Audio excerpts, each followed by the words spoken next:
শুরু হলো হিরণ্যকশিপুরের সাথে আজকে নৃসিংহ ভগবানের যুদ্ধ। বলি নৃসিংহ ভগবান কি যুদ্ধ হচ্ছে নৃসিংহ ভগবানের সাথে। এদিকে হারিয়ে ফেলছে বারবার, বারবার হিরণ্যকশিপুর পরাস্ত হয়ে যাচ্ছে, বারবার হিরণ্যকশিপুরকে মাটির মধ্যে ফেলে দিচ্ছে নৃসিংহ ভগবান। বারংবার ফেলে দিয়ে নৃসিংহ ভগবান আজকে কি করলেন? নৃসিংহ ভগবান আজকে প্রহ্লাদ দেখতে পাচ্ছেন তার পিতাকে বারংবার ভগবান আজকে রেগে গেছে, বারংবার রেগে গেছে ভগবান। ভগবান আজকে বসলেন সিংহাসনে, বসে হিরণ্যকশিপুরকে তার উপদেশে শুইয়ে দিলেন আর বললেন, মনে কর ব্রহ্মার বর, মনে কর ব্রহ্মার বর, দিনে মরবি না, রাত্রে মরবি না, দিনও নাই রাত্রি নাই, সন্ধ্যাকাল সন্ধ্যাকাল বলতে বলতে তার বুক থেকে নৃসিংহ ভগবান আজকে হিরণ্যকশিপুরের বুক থেকে নিজের নখ দ্বারা দিয়ে ছিঁড়ে দিলেন।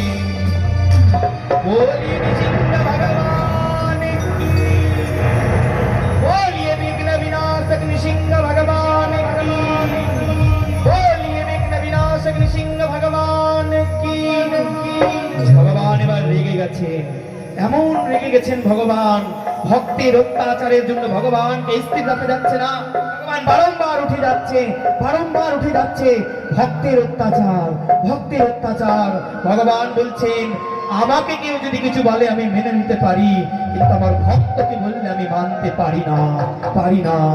সব দেবতাগণ, ব্রহ্মা আদি দেব সকলে এসে ভগবানের রাত ঠান্ডা করতে চাইলেন, কিন্তু পারলেন না। আর যখনই পারলেন না, প্রহ্লাদ মহারাজ আজকে মৃদু মৃদু ভাবে আজকে নৃসিংহ দেবের বন্দনা করতে শুরু করলেন। নৃসিংহ দেব সিংহাসনে বসলেন, কাকে নিয়ে?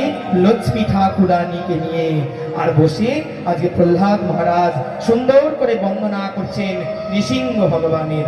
আসুন আমরা সকলে মিলে নৃসিংহ দেবের বন্দনা করি। নরসিংহায়